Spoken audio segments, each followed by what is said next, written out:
Hey everybody, thanks for joining me. Today I'm going to do a reading of a piece of short fiction called Do You Read? This piece was originally published in Translunar Traveler's Lounge, and it is the second story in my collection In Those Fading Stars, which comes out through Crystal Lake Entertainment, October 18th, 2024. I couldn't be more excited than to share this collection with everybody, and this story is a personal favorite of mine. So, do you read? The old Victorian house loomed, its windows dark as dead monitors. The once lawn spread before it like a keyboard, scraggly wires of tall grass jutting out in clumps around old flagstones, decaying solar shingles, and assorted human flotsam. The sun above shone laser bright, threatening to overwhelm Zinc 4's optic sensors when it focused them too high. Clouds, reddish brown with nitrous dioxide, rolled over the mountains and would block the sun soon enough, certainly for hours, maybe for days. The street beyond the curb was the only semblance of order, coated with micron-thin aluminum polished regularly by swarms of autonomous robot sweepers. In truth, Zinc 4 processed the metal street more as a conduit than a street, but vestiges of the old GPS system still lingered in the code. Moreover, this far out into the human ruins, it seemed appropriate to view the world in human terms. Zinc was, after all, on a quest to understand the extinct species better.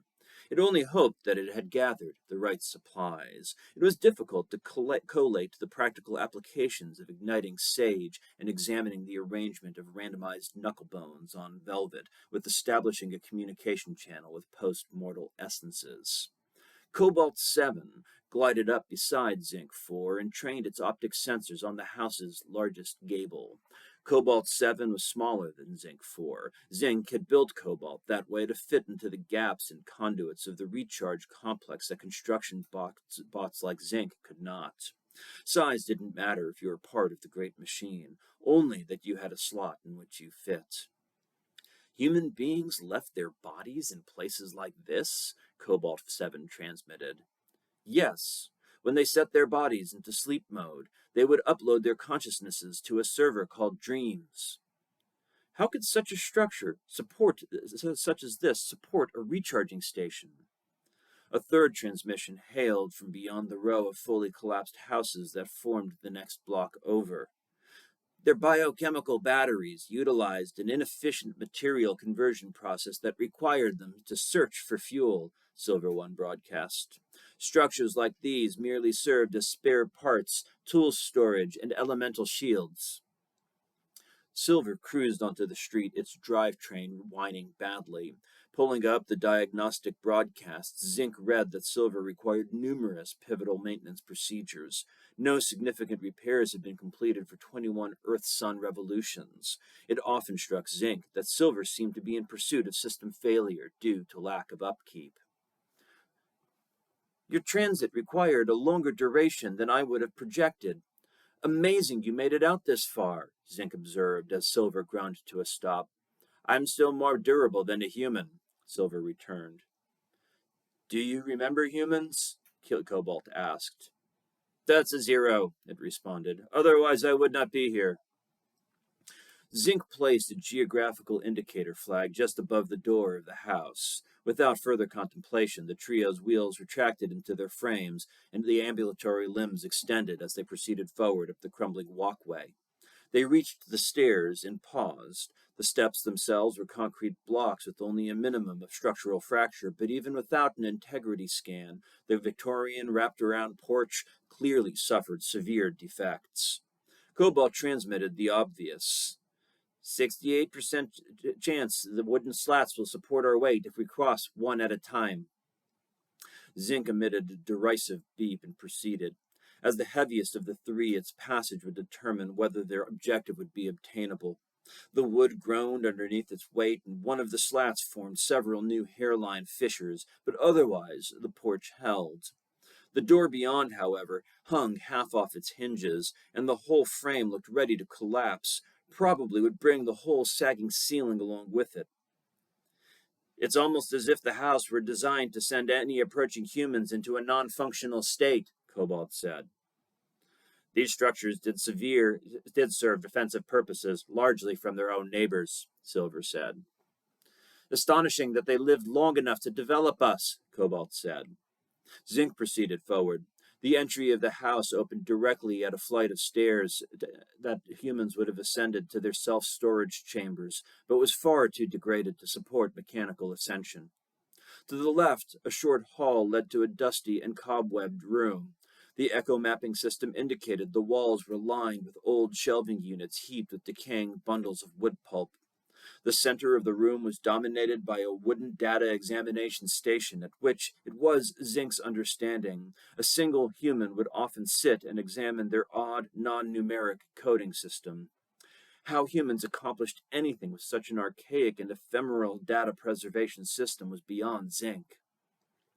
A second echo scan indicated that straight ahead beyond the stairs lay the domesticity chamber, the large open space humans constructed in their homes to store their bodies as a familial collective for recreational purposes. It was in that room they would position their bodies on unpowered recharging platforms and observe transitory video feeds that enacted narrative structures in the hopes of registering an emotional response. Zinc 4 wanted to understand how they developed these structures. When Zinc 4 observed discrete units of the video feeds, its processor determined that data input had occurred in an arrangement of causal sequences. Was the desired outcome found in the complexity of the causal sequence? From what data were the events compiled? None of the surviving human-generated texts provided an exploration of what exactly entertainment was in a way that Zinc's logic unit could reconcile as sound. Equivalent amounts of mystery clung to it as did the Dreams server. It was possible that entertainment screens were some sort of conduit that brought dreams into objective reality. Cobalt and Silver crowded behind Zinc in the doorway and signaled the need for the larger unit to clear the path of travel.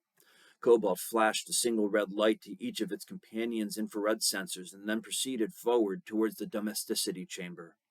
Inside the chamber, the main portion of the room was dominated by the anticipated recharging platform, a piece of furniture human beings called such random things as a couch, sofa, sectional, and Chesterfield, their inability to agree upon a single coding language, a major contributor to their interprocessor conflicts that resulted in their supplantation by robots. The recharging platform, covered in mold and dust and fungal growth, oriented towards a collapsed table that had spilled a now shattered electronic unit. Why not build their platforms from metals and plastics? Surely more durable materials would have provided a more stable experience. Zinc 4 regarded the broken monitor as the remains of a long-deceased ancestor. Upon departure, Zinc resolved to load the piece of ancient technology and bring it to a repair station back at the complex. No doubt it was beyond the capacity of any maintenance procedure to return the thing to functionality, but if it did, what wisdom would be stored in its circuits? As if it had access to Zinc's analytical subroutines, Silver transmitted. Examination of the early units yield no valuable data. These primitive devices are little more than information relays. Maybe if the humans had made us friends first and servants second, their species might have endured more successfully, Cobalt observed. Then Cobalt's upper segment leaned forward, extending its grasping appendages to the far side of the couch.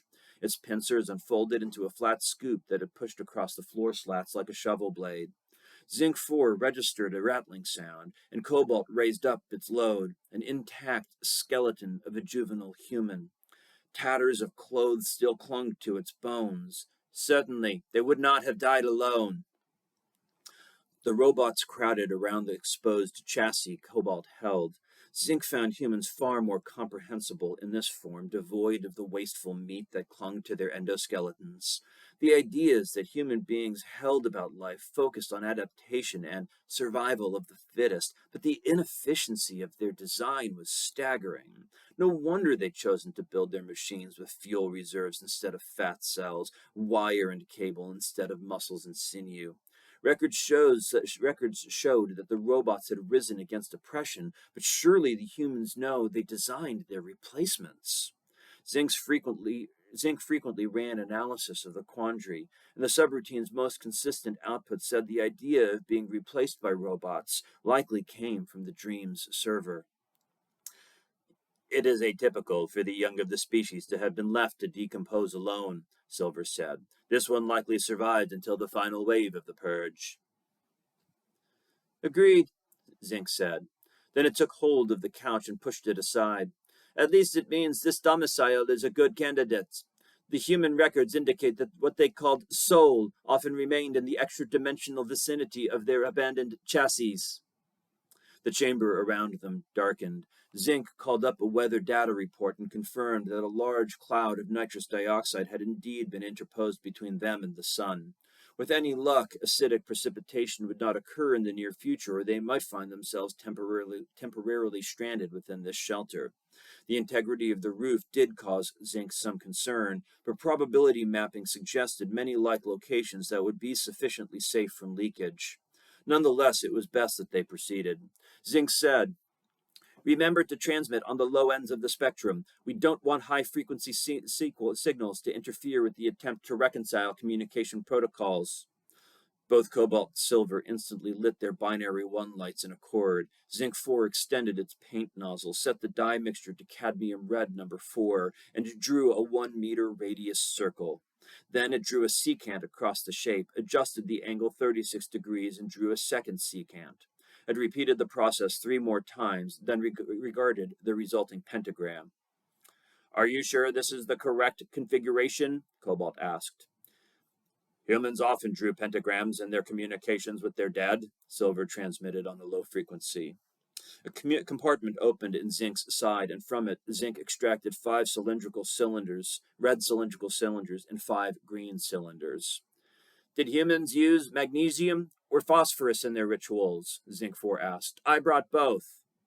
"Magnesium," Silver said. "They are red, like the customary paint." Cobalt regarded the skeletal remains it still held, while Zinc 4 set the flares at each corner of the pentagram. It is impressive that they figured out such an abstract means of transmission," Cobalt said. "My logic unit cannot reconcile any causal relationship between the elements we have converged." "I do not understand it either," Zinc said. "I feel like we might learn more simply by dissolving those remains and passing them through our spectrometer." "Humans didn't understand it either," Silver said. "But humans did not understand much of what they did." Zinc considered that information. It only made sense that they would have the best chance of gaining knowledge of the humans by doing things that did not make sense. But that also did not make sense to Zinc. Its logic unit generated excess heat.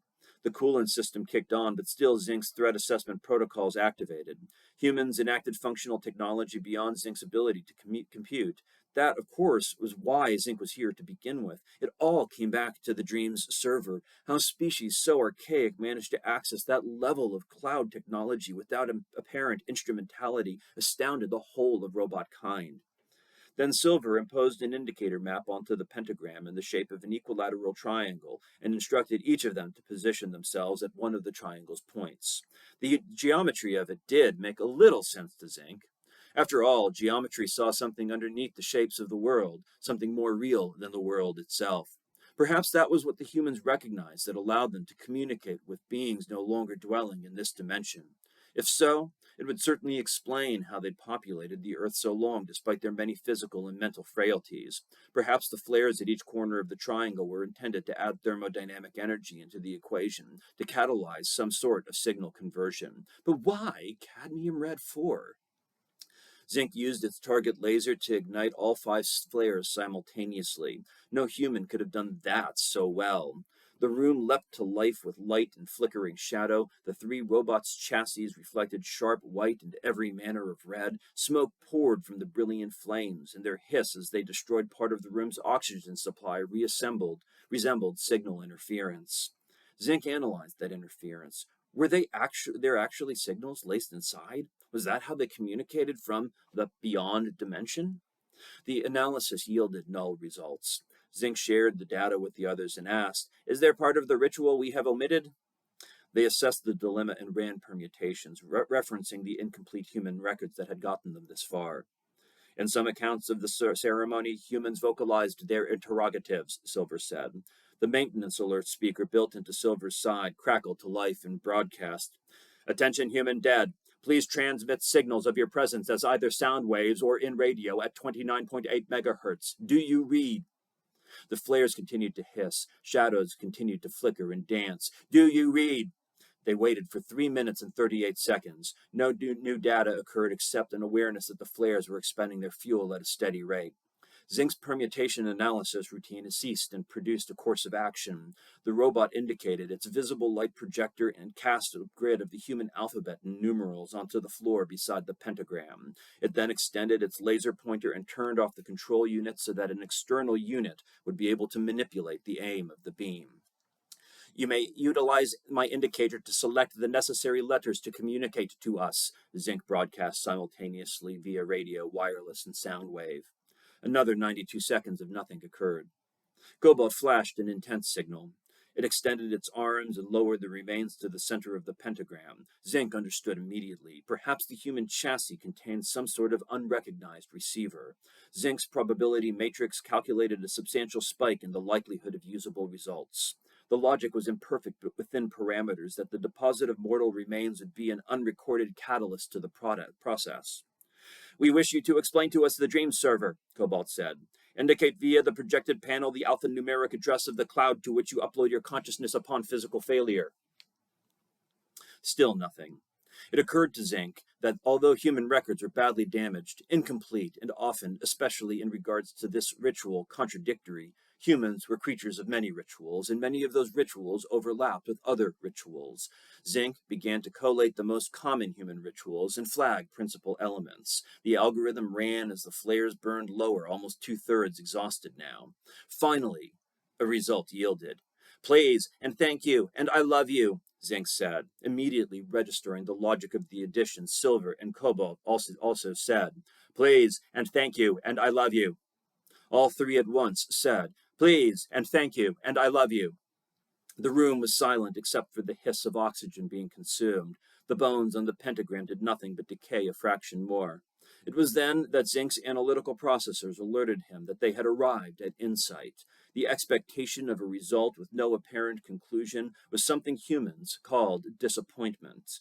It was something often linked to the term dreams in the remaining records. It did not answer any of Zinc's questions about server access, but it did indicate that humans often expected things they knew they would not get. Unfortunately, the new data did not yield a recommended course of action to further their goal, so Zinc 4 said again, Please, and thank you, and I love you, as the flames waved and dimmed, the last sparks spitting their smoke. The end. Thank you for listening. I hope you enjoyed it.